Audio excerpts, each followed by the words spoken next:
Good morning and welcome to Moments with Melinda. I am your host, Melinda Moulton, today I am so delighted to have Win Smith with us. Win, thanks for joining me. Thank you, Melinda. It's wonderful to be with you, even though I'm in Utah, far away. Yes, you are far away, which is why I love to do my interviews on Zoom because I can always get people like you to be on my show. We have a lot to cover today because you have an extraordinary life. So let me share with my viewers a little bit about you. Um, Win Smith was for 28 years the executive vice president of Merrill Lynch, following in his father's footsteps, who was one of the founders of the company. Win stepped down in 2001. He is an entrepreneur, private investor, and was the chair and CEO of Summit Ventures, which owned and operated Sugarbush Resort in Warren, Vermont until 2020. Wynn retired in September of 2020 to pursue many of his passions. In 2022, Wynn was awarded the National Skiers Association's Lifetime Achievement Award, and on December 14th of this year, Wynn Smith was inducted onto the Sugarbush's Wall of Fame. That sounds impressive. That is impressive. And my next question was, it is impressive. You are impressive. So my next question was, you have had an amazing life over your, I believe, 74 years. 75, actually. I'm in the 75. fourth quarter. In the fourth quarter. Okay, 74 years, 75 years on this planet. So let us start by talking about your childhood and Hmm. growing up. You were born and raised in New York, I believe. Yeah, I was, and I was very lucky to be born to older parents. They had been previously married. They each had one son. They were single for many years. And for some crazy reason, when my father was 56 and my mother was 46, they decided to have another child, and that was me. So I was born in New York City in 1949 and grew up there and went to grade school there. And then I went away to boarding school in Massachusetts and college and ended up back in New York when I worked for Merrill Lynch for nearly 28 years. Right. Um, so your father, Win Smith Sr., he was one of the founding members of Merrill Lynch back in the early 20th century. Hmm. And you lost your dad and namesake Winthrop H. Smith Sr. when you were only 11. Talk to us a little bit about how losing your dad at such a young age and how it affected your life and what you remember about him. Well, it was very tough, Melinda. And I was quite young when he was got ill with Parkinson's disease, probably around 7 or 8. And they knew very little about Parkinson in those days. They hadn't even developed L-DOPA, so he died very quickly. And unfortunately, in those 3 years from diagnosis to death, I couldn't spend a lot of time with him. He was ill. He was in and out of the hospital a lot. So I have some fond memories, but I really never got to know him. And, I really regretted that my entire life. So most of what I know about my father was through the eyes and the mouths of other people that, knew him very well in both professional and personal life. Well, he must have had an impact on you to follow in his footsteps. Yeah, So he did. And, he was a New Englander. He was a very humble man, very successful, but you would never know it. And he was really liked and loved by very many people. And so I got a lot of stories told to me about him and his values, and that really did shape my life dramatically. So who would you say, losing your dad that young, who would you say had the greatest impact on the choice of your trajectory in your life? Who had the greatest impact? I was lucky to have lots of people. I had some wonderful teachers that I learned from, some teachers that scolded me and put me in my place, but but also gave me a lot of self-confidence. I had a marvelous soccer coach at Amherst College, and he really had an impact. He probably gave me more self-confidence than I've ever had before that. And then at Merrill Lynch, I worked for some remarkable people who were not only good business people, but they were ethical, they were honest, they had a good moral compass. So I was very fortunate to have a lot of people to guide me over the years. Now, what about your mother? Did she have an influence on you? She had a positive and a negative influence. Huh. She doted on me. She gave me unconditional love. She was very generous, but I had a challenge with her because some of her beliefs are not my beliefs today. She was a little bit of a snob. I would say she was a big snob. She would have been called bigoted and racist in today's world, but she was from the South, and you sort of put that in that generation. And so, she married within a year of my father dying, which I was very bitter about. I didn't understand that. And then, unfortunately, my stepfather, who was a very decorated person in his own right, he was captain of the Indianapolis, which was sunk in World War II. He committed suicide in 1968. And so I was pretty angry with her about that. So we had an on and off, love affair, if you will. But she lived to be 95, and she was just a very generous mother. So And I learned the good and the bad from her. and she was in your life for a long time. So I understand that you had a kidnapping attempt when you were just eight Yeah. years old. I mean, that must have been a shocking and frightening experience for Well, you. I was so young, it was actually a little bit thrilling. Um, but somebody called the school. My father would appear, I think, on the cover of Time magazine, and somebody called the school and said, Mr. Smith has been in a horrible car accident, and Mrs. Smith is rushing to the hospital, and we're coming by to pick up what I was called in those days, Winnie. Well, the school was smart enough to call my mother immediately, and she freaked out, and she got me. And the coolest thing is she hired a private decorator who had a gun. So as a little 8-year old, I was kind of thrilled to have this guy sitting outside our door with a gun in those days. So you had security at the age of 8. Yeah, for a few weeks. A few Yeah, for a weeks. few weeks. Well, I'm glad that they were not successful for little Winnie. So during your highly successful 28-year career at Merrill Lynch, you were being groomed to take over the company. But in July of 2001, you were overlooked and the board appointed Mr. O'Neill as president. It was just 2 months later that you left the firm. Before you left, you delivered a speech to shareholders that had a profound impact throughout the world. What was the crux of that message, Win? Well, I was one of the 4 executive vice presidents who, theoretically were in contention to be CEO. And if the other two had been appointed, I probably would not have been retired. But the three of us were very different than the person who was selected. He was, very smart. He was certainly very capable, but he had a different view of the world. He didn't have an appreciation for the culture that we thought had made Merrill Lynch. And so I actually retired in 2001. The speech I gave was actually 6 years later. And that was actually when the firm had failed. It had to be taken over by Bank of America. And I felt an obligation to go and, if you will, give a final talk at the shareholders meeting. Uh, O'Neill had been fired by that point in time, or, quote, allowed to resign. And the new CEO allowed me to speak at the annual meeting. And basically, what I did, it was a bit of a eulogy. And what I hadn't recognized at the time is it had been broadcast to all the offices around the world. And so it had a tremendous impact on people. It brought a lot of closure to what people felt but didn't feel they could say during the 6-year reign of terror under O'Neill. And Fascinating. the gist was that Merrill had had this wonderful culture, a wonderful history. It had been thrown away by a person, and unfortunately had to be taken over to be saved. And I wished it well. That's kind of the summary conclusion. Crux of But it. it got a Well, lot of attention. and I'm assuming that he got the support of the board too. Well, I called out the board, and I think that's what made a lot of the press, is I basically said, shame on the board for allowing the CEO to throw away the culture, shame on the board for allowing him to retire with a board package of $160 million, shame on the board for discarding hundreds of years of talent. And so I really did call out the board of directors as the accountable party. Good for you. Good for you. Speaking up. So in 2008, Merrill Lynch weathered the financial crisis when Bank of America bought the firm for $50 billion. And in turn, you decided to write your book, Lightning in the Bottle, which is an extraordinary book that follows the lives of many of the founders and takes us through the history of the company and its tenuous continuance after the 2008 financial crisis.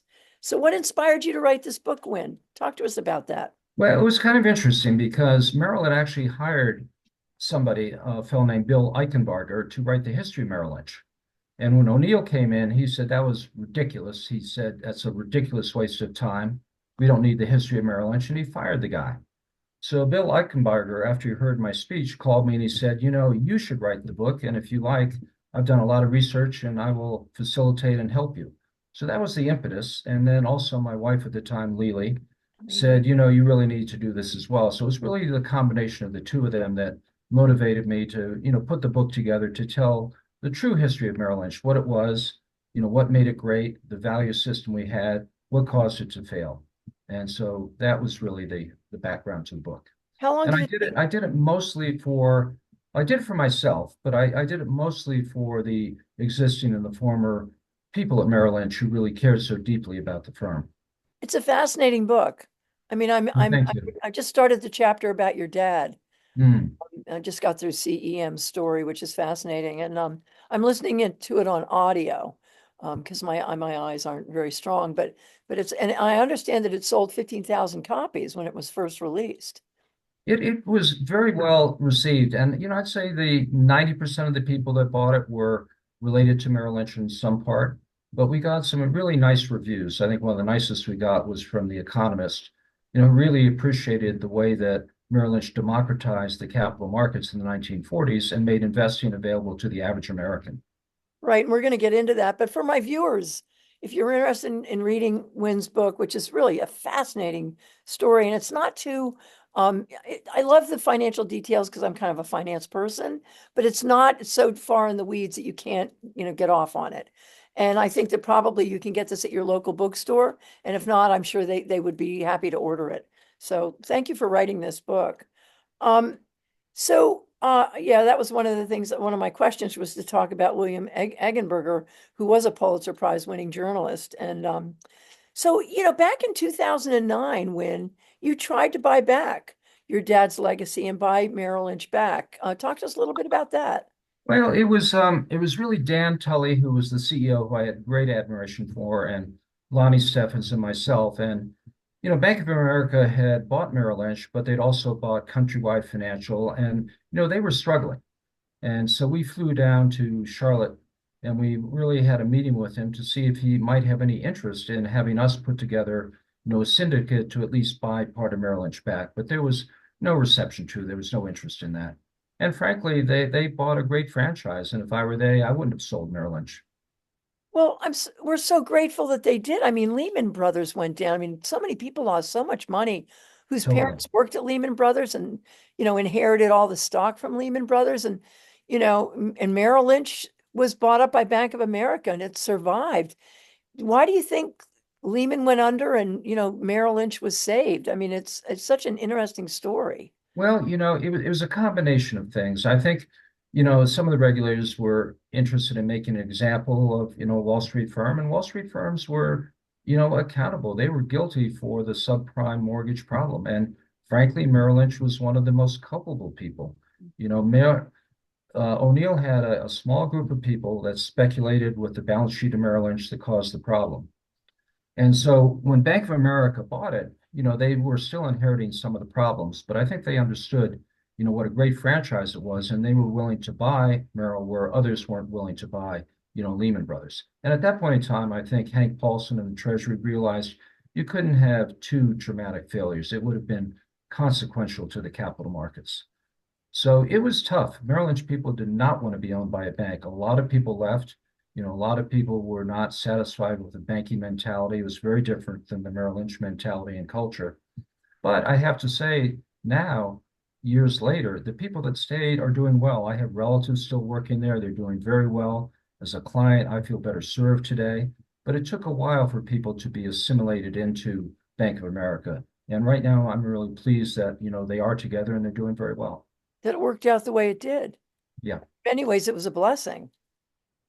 Oh, yes. Yeah. If they hadn't taken it over, Merrill would have gone bankrupt and everybody would have lost 100% of their money, both invested or if they had, a pension or deferred compensation, at the firm.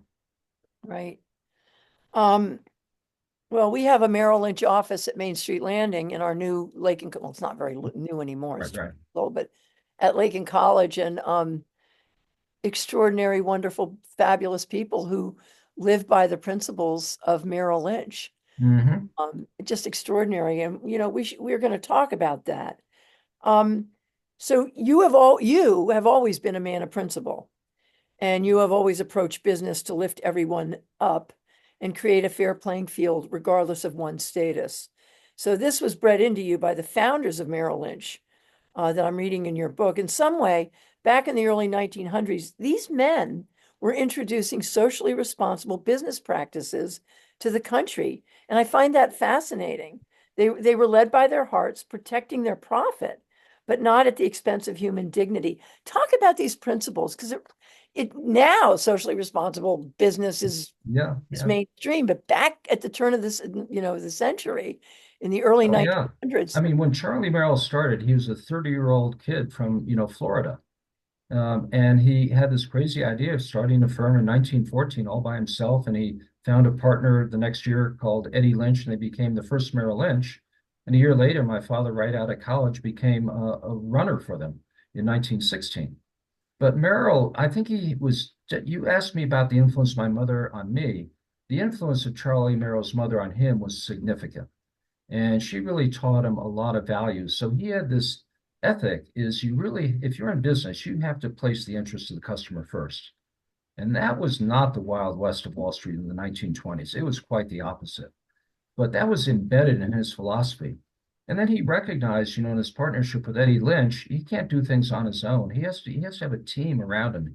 He has to build an esprit de corps. He has to build something. And then as he became wealthy very early on as a kid, really in his early 30s, he became a very wealthy person by success. He gave a lot philanthropically. He just had an idea. He was an early Warren Buffett. He left almost the bulk of his estate to charity. And he also had another belief about ethical practices. It's good business practice. Make sure you do today what you want to read about on the Wall Street Journal tomorrow. Well, and So he also brought investing to the common man, he did. and he brought and he advertised out in the public. I mean, he sort of Yeah. reinvented the whole advertising method for investment banking. Well, he in the 1920s, he actually got out of the investment business and he sold it to a firm called E.A. Pierce in Chicago. My dad got transferred to that firm. And in the interim, Charlie Merrill got very involved in the retail store business and especially Safeway stores, the grocery business. And so he learned a lot of his, marketing practices and techniques through those 10 years of Safeway that he then brought back to Wall Street.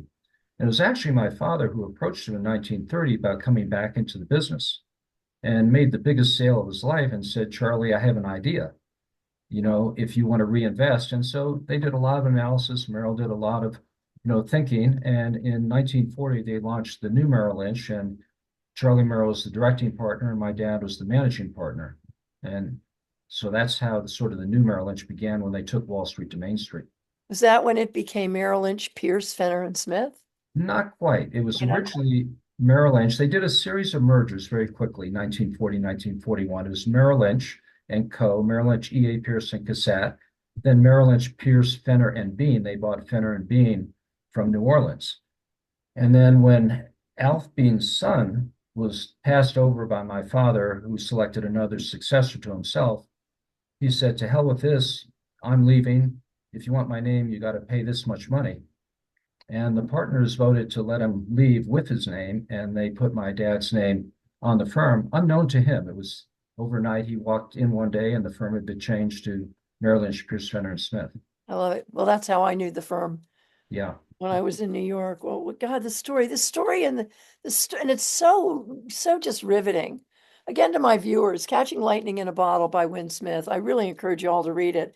Um, so after you left Merrill Lynch, you bought Sugarbush Ski Area from the American Skiing Company, and the sale closed on September 10th, 2001, the day before 9/11. In some ways, it was a get out of town omen. What inspired you to purchase Sugarbush? And talk about how you brought the ski area. Talk to us about how you brought the ski area back to its rightful stature in the Mad River Valley. Well, it's a little bit serendipitous. I become addicted to skiing, even when I was at Merrill Lynch, and all my kids skied, and it was the thing that we did together as a family. And I got a call one day in early 2001 from a local in the valley, and he said, I know you've skied here, you like it here. We think that American Skiing is willing to sell Sugarbush. We have a great idea. I have a person I can bring over who's currently managing Mad River Glen, Bob Ackland, but we don't have any money. Would you be interested in being an investor? And he said, we have one other person who coincidentally was somebody I knew from Wall Street. He had been our lawyer in his law firm. Then he worked for Merrill Lynch. So we said, that could be interesting if we can buy it at the right price, and we see the business model. So we looked at it, we scrubbed the numbers, and it took us about 6 months. And we bought Sugarbush that we thought would be a fair value to fix up, and at that point, fix up and sell, but at least maintain it.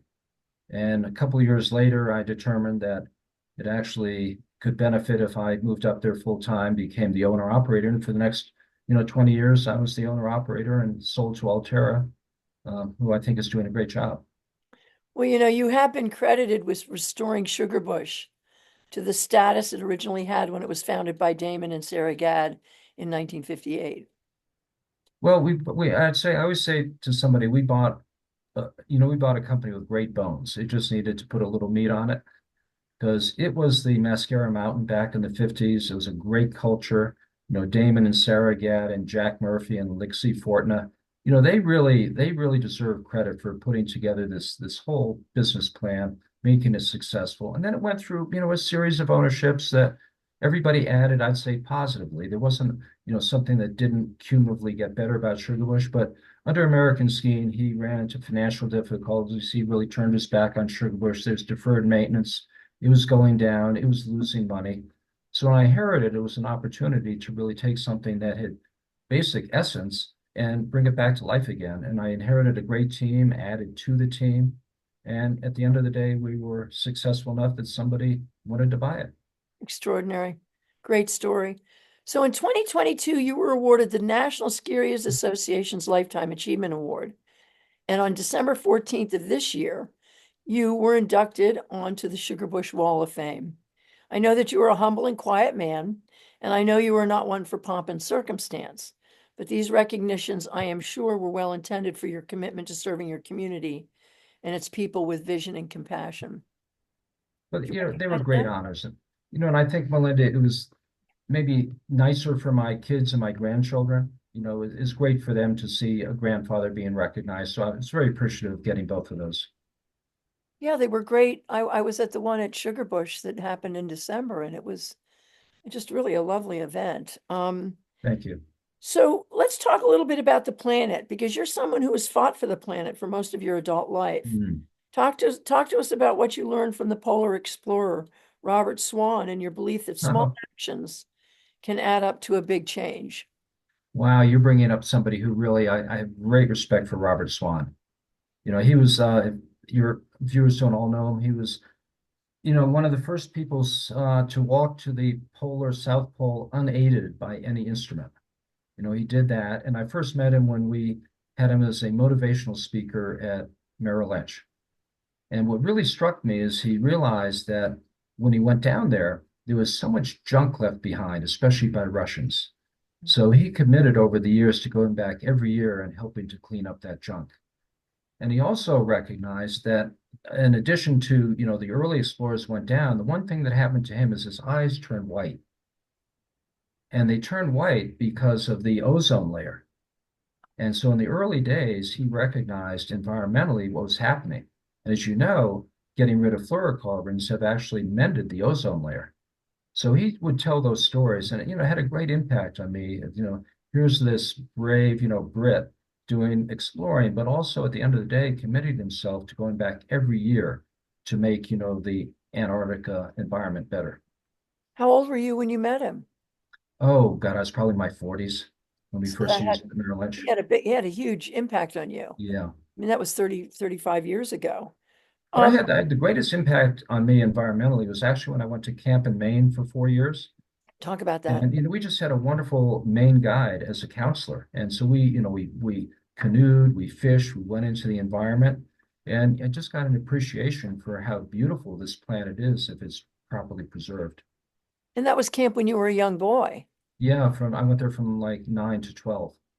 And that experience helped for you to understand the importance of the planet. Oh yeah, yeah. It taught me, outdoor skills. So I've always loved being in the wilderness. So, that's so interesting because in 2012 you joined the NSAA Climate Challenge and you are the past chair of the Nature Conservancy Board of Trustees. So obviously, I think we all can understand what draws you to that work. But where do you see the future of our planet when? I mean, with where we are now, I mean, you must have a level of devastation. Yeah, I mean, I'm Um, concerned for my kids and my grandchildren.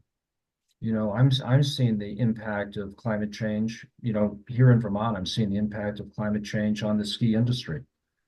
And so it worries me, unfortunately, that we have taken a step backward with the current administration. I hope that 4 years will pass quickly. But yes, I am very concerned. And I also recognize that, it really is a world issue. We can't solve it alone. We've got to have the diplomacy to make sure that China and all the European allies are equally focused and, doing as much as we can to preserve this wonderful place that we live on. do you spend time over in Europe and in, you know, I spent so much time, Melinda, for 10 years, traveling 65% of the time. I really don't go overseas that much anymore, occasionally, but, I kind of like staying in the backyard right here. although It's not a bad place. although today you're sitting in Utah, what are you doing in Utah? Just Skiing, of course, skiing, of course. And how is the skiing there? not as good as back east, Isn't that which you interesting? which you rarely say, but it's been dry. And again, I think this is the impact, of a changing climate. It's been dry out here. They still have great skiing, but we've been blessed this year with, a good old-fashioned Vermont winter. We haven't had one for, a number of years where it's been cold and snowy quite a bit in January. So I'm actually looking forward to coming back tomorrow.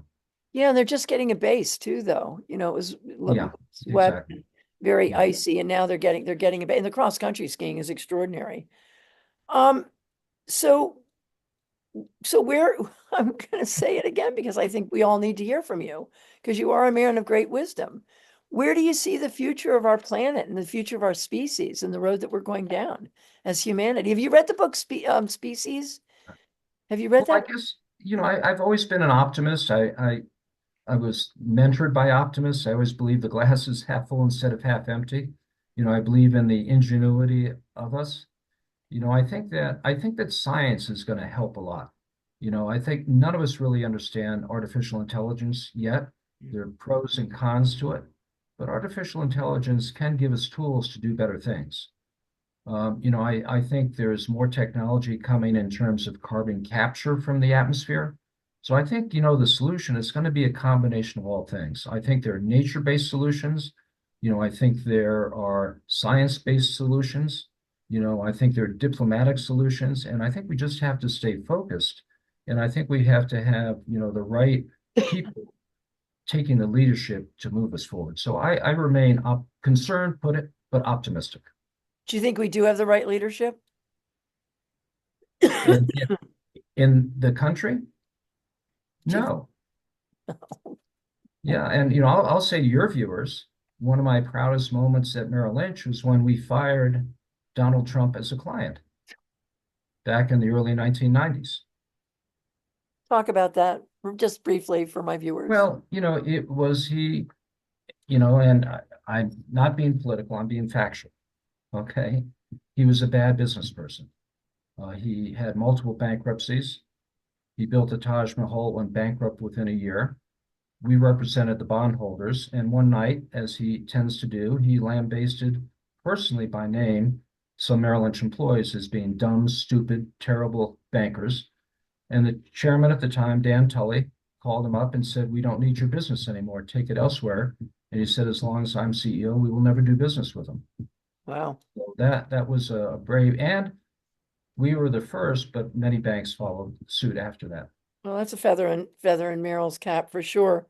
So we have a few minutes left here. I want to talk about, are you concerned about the economy with some of these rollouts and directions of the new administration? Are you I'm concerned about that?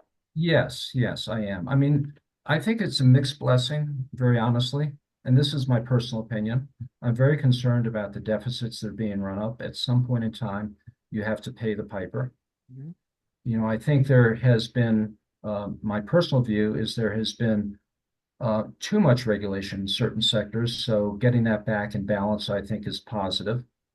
I think the Federal Reserve has done the right job in bringing down inflation. I don't think they should be moving too fast in terms of bringing rates down too far, too fast. I think the corporate profitability is doing well, but the stock market is at an extended level in terms. So I think you need to be cautious, but you also have to look at time horizon. If you're an investor for 40 years, it's very different than if you're investing for the next day. So the people that made their money over time in the stock market have stayed the course. They've dollar cost average. They haven't worried about, a downturn immediately. They've stayed the course and they've done very well. Taught mostly by Warren Buffett. Yeah. So I was going to say, what is your advice for folks on how to weather the storm over the next Yeah. few years? But I think But it really, it's tough to answer because it really, really depends on your personal financial situation. It depends on your time horizon. But I personally think it's now time to be cautious. I am not a fan of crypto coins. I don't understand them. They have no intrinsic value. In my mind, it's a tulips, and but it's environmentally terrible for the it's planet. environmentally terrible. Terrible. Absolutely. Absolutely. So we are in this time together, Win Smith, you and me and my viewers in the state of Vermont and our country and our world. And I'm just so glad that you're one of the people who's here to help guide us. And I so appreciate your time today with me. Well, thank you, Melinda, very much. I Thank you appreciate so it. much, my friend. And to my viewers, I want to thank you for joining me, and I'll be happy to see you soon. Be well and enjoy the sunshine. Bye bye.